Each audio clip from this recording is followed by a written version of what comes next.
வணக்கம் நண்பர்களே, welcome to the show. வீடியோக்குள்ள போறதுக்கு முன்னாடி ஒரு சின்ன ரிக்வெஸ்ட் நான் விஜய் சாருக்கு வச்சுக்கிறேன். ஒரு சின்ன மன்னிப்பையும் நான் கேட்டுக்கிறேன். ஆக்சுவலா ஏன்னா பொதுவா நானே எல்லா வீடியோலயும் என்ன பேசுவேன்னா, ஏன் விஜய் சார் வெளியில வர மாட்டீங்க, ஏன் விஜய் சார் மக்களை சந்திக்க மாட்டீங்க, ஏன் விஜய் சார் இவ்வளவு பிரச்சார கூட்டங்களை ரத்து செய்றீங்க.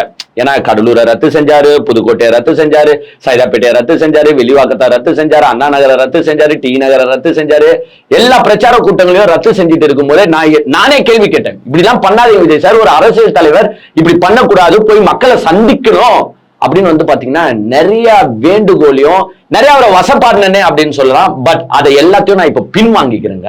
ஏன்னா விஜய் சார் பாயிண்ட் ஆஃப் வியூல இருந்து பார்க்கும்போது எஸ் அப்கோர்ஸ் அவர் பண்ணிட்டு இருக்கிறது நல்லது அப்படின்னு நான் நினைக்கிறேன். ஏன்னா இந்த மனுஷன் டெய்லியும் வந்தா ஏங்க இந்த தேங்காய் மார்க்கெட்ல விலை போலங்க ஒண்ணும் இல்லைங்க. இல்ல சென்னையில ஒரு வாட்டி பண்ணாரு, திருச்சியில ஒரு வாட்டி பண்ணாரு, பாண்டிச்சேரியில ஒரு வாட்டி பண்ணாரு, திருநெல்வேலியில ஒரு வாட்டி பண்ணாரு, காரைக்குடியில ஒரு ரோட் ஷோ, நேத்து கன்னியாகுமரி. ஏங்க ஒரு 25 நாள் 30 நாள் எலெக்ஷன் தொடங்கி 6 இடத்துல போயிருக்காரு. இந்த 6 இடத்துல போனதுக்கே இந்த தேங்காய் கடையில மார்க்கெட்ல விலை போல. ஏங்க நேத்து பாக்குறேன் நானு, சுத்தமா வியூஸ் இல்ல எங்கேயும். ஏங்க இந்த மனுஷன் மூஞ்சி அவ்வளவுதான் போல. திருப்பி சொல்றேன், மார்க்கெட்ல விலை போகாதனால விஜய் பண்ணிட்டு இருக்கிறது இல்ல ஆல்ரெடி பண்ணிட்டு இருந்ததே நல்ல விஷயம் தான். கொஞ்சம் நினைச்சு பாருங்களேன், இந்த 30 நாள்ல மனுஷன் டெய்லி ஒரு 4 இடத்துக்கு போய் பிரச்சாரம் பண்ணி இருந்தா எவனா மதிச்சிருப்பான் இவர. ஏன்னா நாய் கூட சீண்டி இருக்காது. அந்த நியூஸ் சேனல்ஸும் பாத்தீங்கன்னா, எப்பா நீ நாயா, நீ வாரத்துக்கு ஒரு வாட்டி வந்தாதான் இங்க வியூஸ் போகுது, நீ டெய்லி வரனால எனக்கு வியூஸ் போக மாட்டுது, இனிமேட்டு உன்னை கவரேஜ் பண்ண நான் ஆட்களை அனுப்பி அதை போட்டு வேஸ்ட் தாயா, மார்க்கெட்ல விலை போலையா, நான் அதனால உன்னை விட்டுதாயா அப்படின்ட்டு விட்டுட்டு இருப்பாங்க. மக்களும் பாத்தீங்கன்னா சோர்ந்து போயிட்டு இருப்பாங்க. என்னையா இந்த விஜய் மூஞ்சி இவ்வளவுதானா டெய்லி டிவில காட்டுன்னு இருக்காங்க, என்னையா இந்த விஜய்க்கு இந்த 2 டைலாக் தான் தெரியுமா, வேற எதுவுமே பேச மாட்டாரு, அவ்வளவுதானா விஜய் அப்படின்ட்டு சுத்தமா உங்களை நீங்களே முடிச்சிட்டு இருப்பீங்க. சோ நான் மன்னிப்பு கேட்டுக்கிறேன், ஏன் விஜய் சார் வரல அப்படின்றதுக்கு மன்னிப்பு கேட்டுக்கிறேன். இன்னொரு ரிக்வெஸ்டையும் வைக்க ஆசைப்படுறேன். அது என்ன ரிக்வெஸ்ட்னு பாத்தீங்கன்னா, இன்னும் கிட்டத்தட்ட 10 நாள் 8 நாள் இருக்குங்க. கேன்வாசிங் 21ஆம் தேதியோட முடிச்சிருவாங்க. இந்த 8 நாள்ல தயவு செஞ்சு விஜய் சார் நீங்க கோவப்பட்டு டென்ஷன் ஆகி ஒரு 4-5 இடத்துக்காச்சும் மீட்டிங்க்கு போயிடாதீங்கன்ற நானு உங்க காலில் விழுந்து கேட்கிறேன். ஏன்னா மார்க்கெட் ஆல்ரெடி டம்மி ஆகி இருக்குது, கம்மி ஆயிடுச்சு. சோ நீங்க என்ன பண்றீங்கன்னா, ஒரு 4 நாள் 5 நாள் கூட போகாதீங்க. எப்படியோ இன்னைக்கு போக மாட்டீங்க, நேற்று கன்னியாகுமரி போனனால இன்னைக்கு பெட் ரெஸ்ட் ஆயிட்டு இருப்பீங்க. நான் உங்க நல்லது சொல்றேன், இங்க பாருங்க, இன்னும் ஒரு நாள் இல்ல மேக்சிமம் 2 நாள், 21ஆம் தேதி ஒரு வாட்டி போயிடுங்க, நடுவுல 17 16 அப்ப எப்பனா ஒரு வாட்டி போயிடுங்க. 2 நாளைக்கு மேல போனீங்கன்னா உங்களை எவனும் திரும்பி கூட பார்க்க மாட்டான். அப்புறமா 23ஆம் தேதி பட்ட நாமத்தை உங்களுக்கு போட்டுருவாங்க. அப்படின்றத ஆஸ் a virtual warrior நான் எங்க விஜய் சாருக்கு ரிக்வெஸ்ட் வச்சுக்கிறேன். அதே மாதிரி ஏங்க பாத்தீங்கன்னா இல்லையா, இதை நோட் பண்ணீங்களா இல்லையாங்க நீங்க? நான் உங்களுக்கு தெரியாம தான் கேட்கிறேன். ஏங்க மனுஷன் பாத்தீங்கன்னா இப்பெல்லாம் பாத்தீங்கன்னா சட்டையை ஃபோல்டு பண்ணி போடுறது இல்ல. சட்டை எப்படின்னா இந்த ஃபுல் ஹேண்டா போடுவாங்க பாத்தீங்களா, அப்படி இழுத்து விட்டுறாரு. நானும் யோசிச்சுனே இந்த மனுஷன் எப்பவுமே ஸ்டைலா பாத்தீங்கன்னா சட்டையை ஃபோல்டு பண்ணி போட்டு தானே வருவாரு. இப்பெல்லாம் என்னடா சட்டையை முழுக்கையா போட்டு வராருன்னு பார்த்தாதான் தெரியுது. ஏங்க ஸ்கின் டேன் ஆயிடும்ட்டு ஃபோல்டு பண்ணத பிரிச்சு விட்டுக்கிட்டு போறாருங்க. ஏங்க ஒரு அரசியல் கட்சி தலைவர், வருங்காலத்துல சிஎம் ஆக போறவரு, மக்களுக்காக நான் இருக்கேன் அப்படின்னு சொல்றவரு, எங்க தன்னுடைய ஸ்கின் டேன் ஆயிடும்ட்டு ஃபுல் கைய ஃபோல்டு பண்ணி போடுற ஒரு கேரக்டர். நீங்களே எடுத்து பாருங்க, காரைக்குடிக்கு முன்னாடி வரைக்கும் மனுஷன் எப்பவுமே ஃபோல்டு பண்ணி தான் போட்டு இருப்பாரு, அப்படியே ஸ்டைலா சுத்துவாரு. ஆனா இப்போ ஸ்கின் கருப்பாயிடுமோன்னு பயந்து ஃபுல் கையா போட்டுக்கிட்டு வராப்ல. காரைக்குடியிலும் ஃபுல் கையில தான் வந்தாரு, ஏன்னா சைக்கிள் ரைட் எல்லாம் பண்ணும்போது ஸ்கின் டேன் ஆயிடும்ல. இங்க கன்னியாகுமரியிலும் பாத்தீங்கன்னா சைக்கிள் ரைடு பண்ணாரு, இப்படி கையை காட்டிட்டு வரும்போது, ஏன்னா பொதுவா இந்த கேர்ள்ஸ் எல்லாம் பாத்தீங்கன்னா ஸ்கின் டேன் ஆயிடும் என்ன பண்ணுவாங்கன்னா, அந்த ஃபுல் கை கிளவுஸ் ஒண்ணு இருக்கும், அந்த மாதிரி போட்டுப்பாங்க. இல்லைன்னா சுடிதாரை போட்டு கவர் பண்ணிப்பாங்க. ஏன்னா எஸ் அப்கோர்ஸ் கேர்ள்ஸ் நார்மலி ஸ்கின்னை ப்ரொடெக்ட் பண்ணணும்னு நினைப்பாங்க. ஆனா ஆம்பளை பசங்க பெரியசா பாத்தீங்கன்னா அதெல்லாம் கண்டுக்க மாட்டாங்க. கை காஞ்சா என்ன, கை கருப்பாயி அட்டை கருப்பானா என்ன அப்படின்ட்டு தைரியமா சுத்துவாங்க. ஆனா இந்த மனுஷன் எங்க யார செலிபிரிட்டியா இருக்கும் போது நீங்க இதை பண்ணீங்கன்னா ஓகே, எப்பா அவங்களுக்கு வருமானமே பாத்தீங்கன்னா அவங்க உடம்பை வச்சுதான். ஏன்னா முக அழகு, கை அழகு, கால் அழகு, இதை வச்சுதான் பாத்தீங்கன்னா அவங்களுடைய மார்க்கெட்டு. சோ செலிபிரிட்டிஸ் அப்படி சுத்துறது தப்பு கிடையாது. பட் அஸ் அரசியல்வாதி நீங்க அப்படி சுத்துறது தப்பு மிஸ்டர் விஜய்.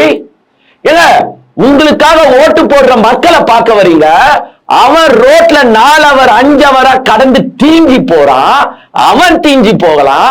ஆனா 5 நிமிஷம் வெயில்ல வர நீங்க தீஞ்சி போக கூடாதுன்றதுக்காக போல்டு பண்ண கைய அவுத்து விட்டுட்டு சுத்துறீங்களே, நீங்க எல்லாம் நாளைக்கு எப்படியா தமிழ்நாட்டை ஆளுவீங்க?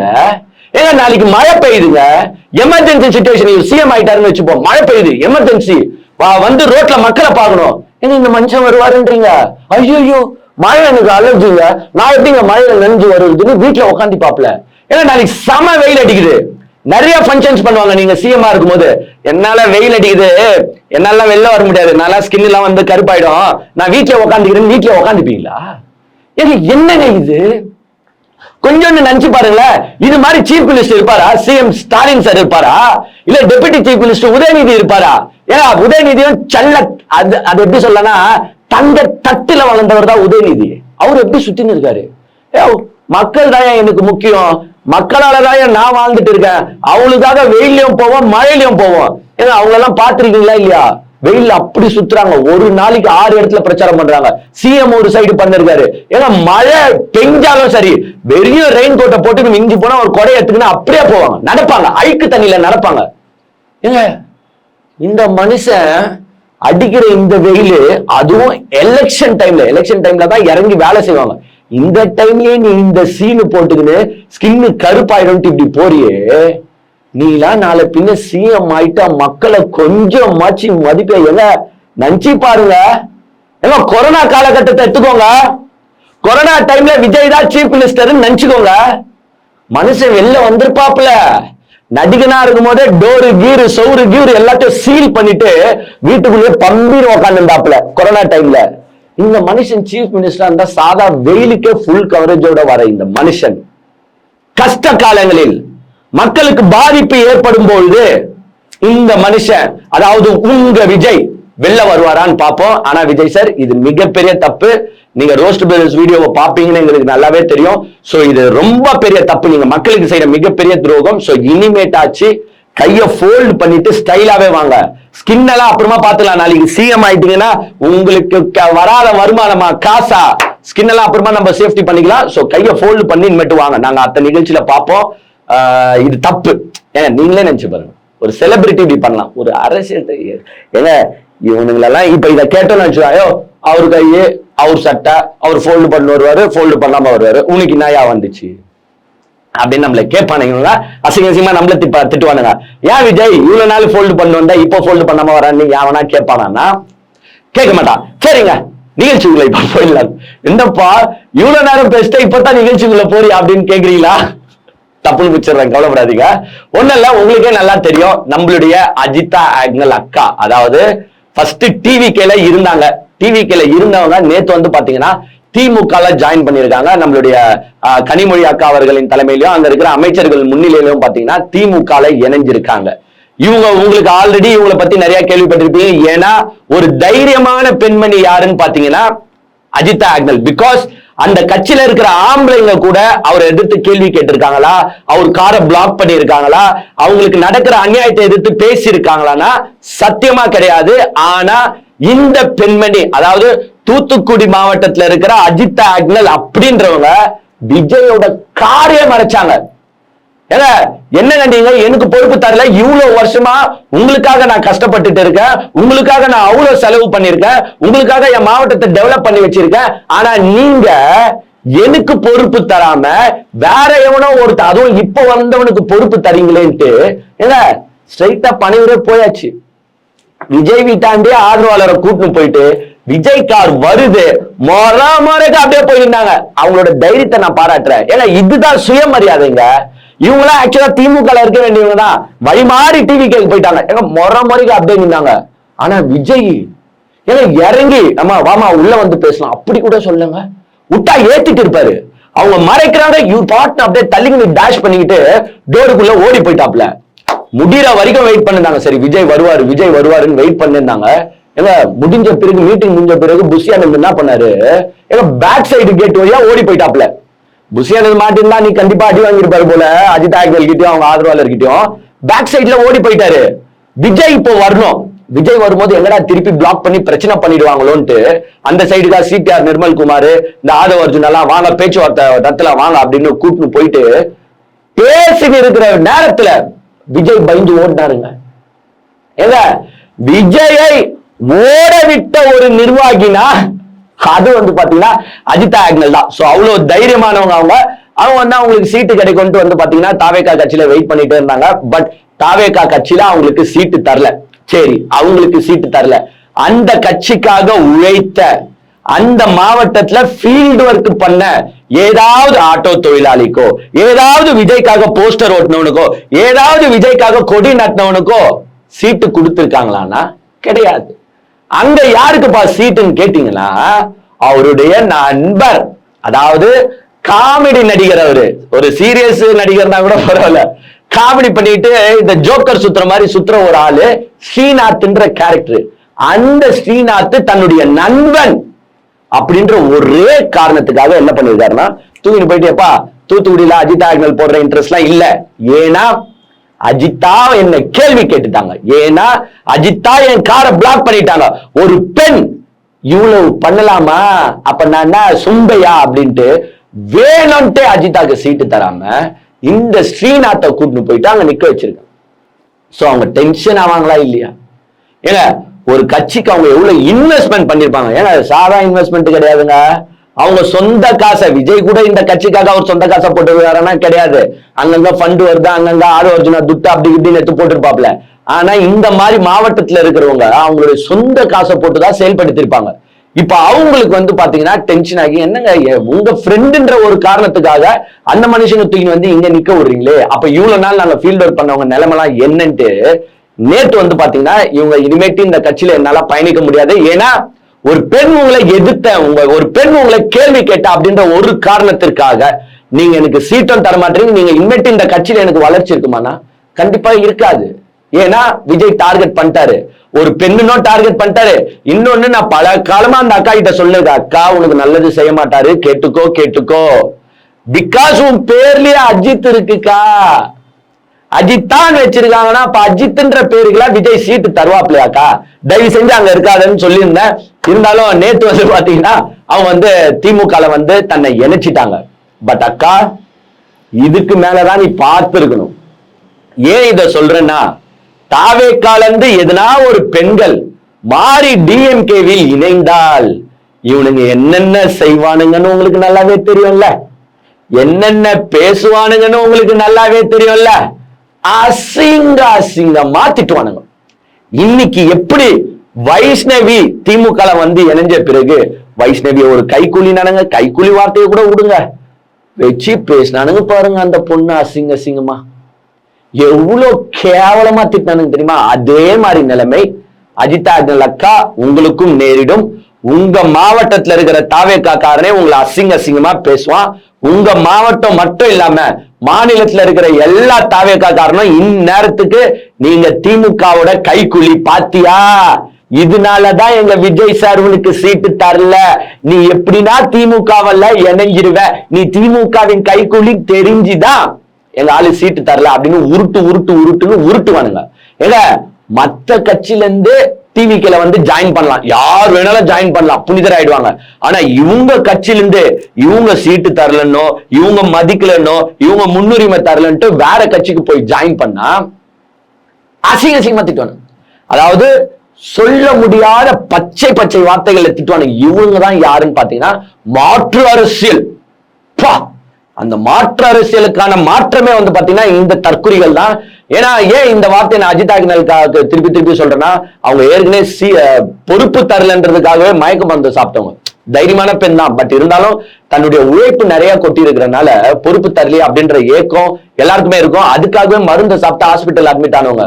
இவனுங்க அசிங்கமா திட்டுறானுங்கன்ட்டு எதுனா இது மாதிரி தப்பான முடிவுகளை எடுத்துறாதீங்க. இவனுங்க எல்லாருமே அசிங்கமா திட்டுறவன் தான், பொம்பளைங்க மட்டும் கிடையாது, ஆம்பளைங்களையும் அசிங்கமா திட்டுற கேரக்டர் தான். சோ அதெல்லாம் நீங்க பெருசா எடுத்துக்காதீங்க, மனம் தளராதீங்க. சோ நேத்து வந்து பாத்தீங்கன்னா திமுக தலைமையில வந்து அவங்க இணைஞ்சிருக்காங்க. நேத்து கனிமொழி அவங்க எல்லாம் சந்திச்சுட்டு அவங்க வெளியில வந்து ஒரு பிரஸ் மீட் கொடுத்தாங்க. அந்த பிரஸ் மீட் தான் உண்மையாலே முக்கியம். அவங்க என்ன சொல்றாங்கன்னா, ஏன் டிவிகேல விட்டு விலகி டிஎம்கேல ஜாயின் பண்ணீங்கன்னா அவங்க சிம்பிளா முடிச்சிட்டாங்க. ஏங்க பெண்களுக்கு இந்த கட்சியில உரிய அங்கீகாரமும் இல்ல, உரிய மரியாதையும் இல்லை. Note this point. உரிய அங்கீகாரம், உரிய மரியாதை. அதாவது பெண்கள் பாதுகாப்பு எங்கள் கட்சியில் உறுதி செய்யப்படும், நாங்கள் ஆட்சிக்கு வந்தால் பெண்கள் பாதுகாப்பு உறுதி செய்யப்படும் இப்படின்னு சொல்லி சுத்துனவனுங்க இவனுங்க. ஆனா இவனுங்க கட்சியில இருக்கிற பெண்களுக்கு பாதுகாப்பு இருக்கானா? ஏன்னா சுத்தமா இல்ல. பெண்களுக்கு உரிய அங்கீகாரமும் உரிய மரியாதையும் இல்லாதனால தமிழக வெற்றி கழகத்திலிருந்து என்னை நான் விலக்கிக் கொண்டு நான் திராவிட முன்னேற்ற கழகத்தில் என்னை இணைத்துக் கொண்டேன். ஏன் அந்த பூந்தமல்லி வேட்பாளரை எதிர்த்து அந்த அக்கா, அவங்க மகளிர் அணிதான், ஏங்க அவ்வளவு குரல் கொடுக்குறாங்க, அவ்வளவு அழுகுறாங்க. ஏங்க இப்படி என்ன பாலியல் தொந்தரவு செஞ்ச ஒருத்தனுக்கு எல்லாம் சீட்டு தரீங்களே, உங்களுக்கு எல்லாம் அறிவு இருக்கான்னு கேக்குறாங்க. ஏங்க அவங்களுக்கு எல்லாம் பயம் வந்துடுவாங்க. உண்மையிலே ஒரு எம்எல்ஏவா நீ இல்ல, ஒரு அரசு அதிகாரமும் உன்கிட்ட இல்லாத போது நீ பெண்களை இப்படி டீல் பண்ற, பெண்களை இப்படி அசிங்கப்படுத்துறியே, நாளை பின்ன நீ எல்லாம் எம்எல்ஏ ஆயிட்டா பெண்களை நீ எப்படி டீல் பண்ணுவ, பெண்களை எப்படி பாப்ப, குறிப்பா உன் மேல புகார் கொடுத்த என்ன நீ எப்படி பாப்ப? ஏன்னா அந்த பயம் இருக்குமா இல்லையா? அந்த மாதிரி எல்லாரையும் ஹேண்டில் பண்றவனுங்க தான் இவனுங்க.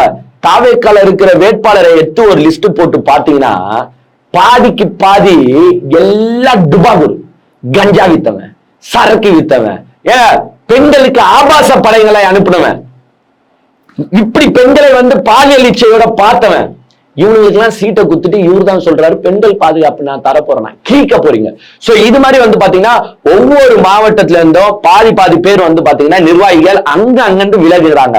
ஏன்னா பாதி பேர் இப்பவே நம்ம நினைச்சோம் மே 4ஆம் தேதிக்கு அப்புறமா தான் இந்த கட்சி காலியாகும் நினைச்சோம். ஆனா போற நிலைமையை பார்த்தா ஏப்ரல் 23 வரைக்கும் கூட இந்த கட்சி தாங்காது போல. பாதி பீஸ் ஆல்ரெடி அவுட். இப்ப பாத்தீங்கன்னா தூத்துக்குடி மாவட்டம் காலி, திருவள்ளூர் மாவட்டம் காலி, திருத்தணியில நீங்களே பார்த்து இருப்பீங்களா அந்த வேட்பாளர், அதான வாழும் அம்பேத்கர்னு ஒருத்தர் சுத்தி இருக்கிறாரு. அங்க இருக்கிற நிர்வாகிகள் ஆல்ரெடி அவருக்கு அகேன்ஸ்டா இருக்கிறானுங்க. யாரு? சத்யகுமார் அவர் பேரு. சத்யகுமாருக்கு அகேன்ஸ்டா இருக்காங்க. இங்க பாத்தீங்கன்னா நுங்கம்பாக்கத்துல ஒரு பெரிய கலவரம் போயிட்டு இருக்கு. விஜய யோ என்னயா இப்படி போனாங்க, சுத்தமா ஜெயிக்க மாட்டீங்க போலியே. ஏன்னா தாவேக்கா வேட்பாளருக்கு அங்க இருக்கிற நிர்வாகிகள் ஒத்துழைக்க மாட்டாங்களா. நீங்க எவனையும் நிப்பாட்டுவீங்க, நாங்க ஒத்து வைக்கணுமா அப்படின்ற எதிர் கேள்வி எழுப்புறாங்க. சோ நுங்கம்பாக்கத்திலேயே பாத்தீங்கன்னா ஒரு பெரிய கலவரம் போயிட்டு இருக்கு கட்சிக்குள்ளேயே. இப்போ பாத்தீங்கன்னா ஒரு 2 நாள் கழிச்சு நம்ம 16ஆம் தேதி நினைக்கிறேன், நுங்கம்பாக்கத்துல ஒரு மீட்டிங்கே போட போறாராம், விஜய போறாராம். ஏன்னா பெரிய பெரிய கம்ப்ளைண்ட் போயிருக்கு, யாரும் வேட்பாளருக்கு எந்த ஒத்துழைப்பும் தரவில்லை அப்படின்னு பாத்தீங்கன்னா கம்ப்ளைண்ட் போயிட்டு இருக்கு. சோ விஜயே போயிட்டு அட்ரஸ் பண்ண போறதா ஒரு தகவல் வந்திருக்கு. பாரியா எவ்வளோ விஜய் பாத்தீங்களா கட்சி வேலை எல்லாம் செய்யறாப்புல. ஒரு பிரச்சனை பாருங்க எப்படி மனுஷன் ஓடோடி. அதை எப்போ போறாரு பாருங்களேன். 21ஆம் தேதி கேன்வாசிங் முடியுது, 23ஆம் தேதி எலெக்ஷனு. ஒரு ஊர்ல பஞ்சாயத்து போய் நிற்குது, அந்த வேட்பாளருக்கும் ஒத்துழைக்க மாட்டாங்கன்னு தெரியுது. ஒரு கட்சி தலைவன் என்ன பண்ணணும்? கூப்பிட்டு அவனுங்க எல்லாரும், இல்ல வா நான் அங்க போறேன், என்ன இது எலெக்ஷன் டைம்ல இப்படி பண்ணிருக்கீங்க அப்படின்ட்டு போய் வேலை செய்யல. அதுக்கு ஒரு டேட் பிக்ஸ் பண்றாப்ல. அதே போனா 16ஆம் தேதி அந்த 5 நாள்ல வேட்பாளர்களுக்கு இந்த நிர்வாகி எல்லாம் ஒத்து வச்சு வேலை செஞ்சுட்டா உற்பற்றுமா அந்த ஊரு? ஜெயிச்சிருவீங்களா? ஏங்க முதலமைச்சரை எடுத்துக்கோங்க, துணை முதலமைச்சரை எடுத்துக்கோங்க, எல்லா கட்சியும் ஒருங்கிணைக்கிறாங்க. நீங்க சொல்றீங்களே 21 கட்சியோட கூட்டணி, 21 கட்சியோட கூட்டணின்னு சொல்றீங்களே, உங்க கட்சியில இருக்கிற உங்க சொந்த நிர்வாகிகளே உங்களால மேனேஜ் பண்ண முடியல. 21 கட்சி, 21 கட்சிகளையும் ஆர்கனைஸ் பண்ணி வழி நடத்துறதுலாம் சும்மாவா மிஸ்டர் விஜய்? அத சிஎம்மும் துணை சிஎம்மும் பண்ணிட்டு இருக்காங்க பாரு, அதுதான் டேலண்ட். உன் கட்சியே உன்னால வழி நடத்த முடியல. நாளைக்கெல்லாம் உன் கூட யாருன்னா கூட்டணி செஞ்சா நீ எல்லாம் என்ன செய்வீங்க? சோ அந்த கட்சி எனக்கு தெரிஞ்சு 23ஆம் தேதிக்குள்ளேயே காலி ஆயிடும்னு நினைக்கிறேன். இந்த தற்கொலை கூட்டங்களுக்கு என்ன பண்றதுன்னு தெரியல. ஏன்னா ஒரு வீடியோ பார்த்தா ஜனநாயகன் படம் லீக் ஆயிடுச்சான். ஏங்க விஜய் இன்னும் குரல் கொடுக்கல, யா குரல் கொடுக்கலன்னு எவனும் கேள்வி கேட்கல. ஜனநாயகன் படம் லீக் ஆயிடுச்சா. அதனால ஒருத்தன் என்ன பண்றான்னா ரோட்ல தூக்கின்னு பைக்கை நிப்பாட்டினான். எது மெயின் ரோட்ல தூக்கின்னு பைக்கை நிப்பாட்டிட்டு ஓரமா போய் நின்ட்டான். அங்க டிராபிக் ஜாம் ஆகுது. எல்லாம் பப்ளிக் எப்ப யார் பைக் ஆயிடுது, யார் பைக் எவன் யார் நிறுத்துன்னு கேட்டுருந்தா கூலா ஓரமா நின்னுக்கிட்டு ஜனநாயகன் படத்தை லீக் பண்ணிட்டாங்க, அதனால நான் பைக்கை நடு ரோட்ல நிப்பாட்டி. காந்திபுரம் நடுவுல பைக்கப்பா நிப்பாட்டி விட்டு போயிருக்காங்க. எதுக்கு நிப்பாட்டி இருக்கான்னு தெரியல. காலங்காத்தால மணி 8 மணி ஆச்சு. எதுக்கு யார் நிப்பாட்டி இருக்கா ப்ரோ? யாரோட பைக் என்னன்னு தெரியல நிப்பாட்டி இருக்காங்க. இது எதுக்கு போய் நிப்பாட்டி இருக்கீங்க? தலைவர் படத்தை லீக் பண்ணிட்டான்னு நடுவில் நிப்பாட்டி இருக்கீங்க. ப்ரோ இங்க பாருங்க ப்ரோ, நம்ம சங்கம் இருக்குல்ல ப்ரோ, சங்கத்தை வச்சு பண்ணுங்க ப்ரோ, பப்ளிக்ல வேண்டாம் ப்ரோ. இப்ப ஒண்ணும் இல்ல, 2-3 பேர் வந்தாங்கன்னா கத்திட்டு இருப்பாங்க காலங்காலத்துல வந்து. புரியுதாங்க? இல்ல தற்குறி எப்படி இருக்கானுங்க பாருங்க. ஒரு ஆட்சி அதிகாரமோ ஒரு எம்எல்ஏ கூட இவங்க இல்ல. இப்பவே என்ன பண்றாங்கன்னா, ஜனநாயகம் லீக் ஆயிடுச்சு, அதனால நான் ரோட பிளாக் பண்றேன்ட்டு பைக்கை நடு ரோட்ல நிப்பாட்டிட்டு ஓரமா போய் நின்று இருக்கான். ஏண்டா ஜனநாயகம் லீக் ஆயிடுச்சுன்னா போய் கம்ப்ளைண்ட் கொடுங்க, போய் விஜய போய் கம்ப்ளைண்ட் கொடுக்க சொல்லு, ஆக்ஷன் எடுக்க சொல்லு. லீக் பண்ணதே விஜய் தான் இருக்கும், இல்ல விஜய் சொல்லிதான் இவனா லீக் பண்ணிருப்பான். இல்ல இவனுங்கெல்லாம் நாளைக்கு அதிகாரத்துக்கு வந்தா எப்படி அந்த அதிகாரங்களை துஷ்பிரயோகம் பண்ணுவானுங்க பாருங்க. ஏய் எங்க ஆளுதான் சிஎம்ஏ, நீ எப்படா இந்த ரோட்ல நடப்ப? ஏய் எங்க ஆளுதான் சிஎம்ஏ, நீ எப்படா இங்க வருவ? ஏய் நான் என்ன பாக்குற? அதாவது இந்த படங்கள்ல சில காமெடி எல்லாம் பார்த்திருப்பீங்க. ஏய் என்ன முறைச்சு பாக்குற? ஐயா எங்கேயா முறைச்சு பார்த்தேன், நான் பாட்டு ரோட்ல நடந்து தானே போயிருந்தேன். ஏய் இல்ல நீ என்ன முறைச்சா அப்படின்ட்டு கூப்பிட்டு அடிப்பானுங்க பாருங்க. அந்த மாதிரி ஒரு ஜாம்பி கூட்டம் தான் இந்த விஜய் பின்னாடி இருக்கு.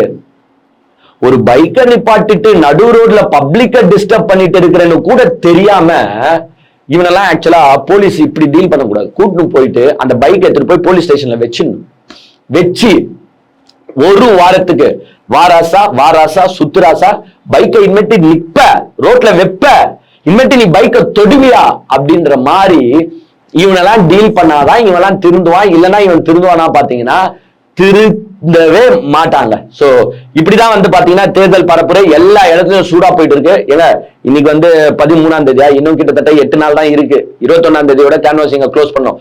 சோ எல்லா இடத்துலயும் பாத்தீங்கன்னா தேர்தல் சூடு அப்படியே திகின்னு பத்திக்கிட்டு எரியுது. ஒரு சைடு பாத்தீங்கன்னா தலைவர்கள், எல்லா தலைவர்களும் இறங்கி கேன்வாசிங் பண்ணிருக்காங்க. ஒரே தலைவர் தூங்கி நிற்கிறாருன்னா அது நம்ம விஜய் மட்டும்தான். நேத்து கன்னியாகுமரிக்கு போனனால இன்னைக்கு பாத்தீங்கன்னா பெட் ரெஸ்ட் எடுத்துட்டு இருப்பாப்ல. பட் எஸ் அப்கோர்ஸ் எல்லாருமே அவங்க நல்லதுக்காக வேலை செய்யறாங்க. இப்போ உதயநிதி போய் பிரச்சாரம் பண்ணாதான் மக்கள் ஓட்டு போட போறாங்க. முதலமைச்சரும் போய் பிரச்சாரம் பண்ணாதான் மக்கள் ஓட்டு போட போறாங்க. ஆனா விஜய் போனா வர ஓட்டும் வராம போயிடுது. பிகாஸ் விஜய்க்கு ஏன் ஓட்டு போடுறாங்க? பேச்சுக்காக ஓட்டு போடல, ஆனா மூஞ்சிக்காக தான் ஓட்டு போடுறாங்க. ஒரு மூஞ்சை நீங்க 10 வாட்டி பார்த்தா என்ன ஆகுறது? அதுவும் அவர் பாத்தீங்கன்னா இப்ப வேற வெயில் அடிக்கிறதுனால மனுஷனுக்கு வேர்த்துருது. ஏங்க சட்டை தான் ஃபோல்டு பண்ண இந்த சட்டையை கீழே விட்டுட்டு ஸ்கின்னை பாதுகாக்கிறாரு. மூஞ்சில வெயில் படுது இல்ல, அதுக்காக தான் மனுஷன் பாத்தீங்கன்னா இந்த ஸ்கின் கிரீம் அது பேர் இந்த சன்கிரீம் எல்லாம் பாத்தீங்கன்னா போட்டுன்னு சுத்திருப்பாப்ல. ஏற்கனவே ஒரு 4-5 கோட்டிங் அவர் மூஞ்சில அப்பி இருக்கு. அப்படி வேற ஊத்துனாலே காட்டி கொடுக்குது பாருங்க. மூஞ்சி அப்படியே வெடியா மாதிரிதான் இருக்குது, இப்படிதான் இருக்குது. அந்த சன்ஸ்கிரீமை போட்டுக்கிட்டு ஃபுல்லா சுத்தின்னு இருக்காப்ல மனுஷன். இந்த மூஞ்ச ஒரு 10 வாட்டி பார்த்தாங்கன்னா கண்டிப்பா ஓட்டு போடுற பெண்கள் கூட, ஏன்னா இவ்வளவு நாள் இந்த விஜய் பின்னாடி பெண்கள் கூட்டம் ஏன் சுத்துதுனா, விஜய் எவ்வளவு அழகா இருக்காரு, விஜய் எவ்வளவு ஸ்டைலா இருக்காரு அப்படின்னு தான் ஓட்டு போடுறாங்க. படத்துல ஸ்டைலா நடக்கலாம், படத்துல ஸ்டைலா பேசலாம், படத்துல ஸ்டைலா ரொமான்ஸ் பண்ணலாம். ஆனா இங்க பிரச்சார வண்டிக்கு மேல அவர் நடக்கிறதே காமெடியா இருக்குது, அவர் பேசுறதே காமெடியா இருக்கு. இதுல அவர் மூஞ்சியும் காமெடியா இருக்கும் போது மக்கள் எப்படி ஓட்டு போடுவான்?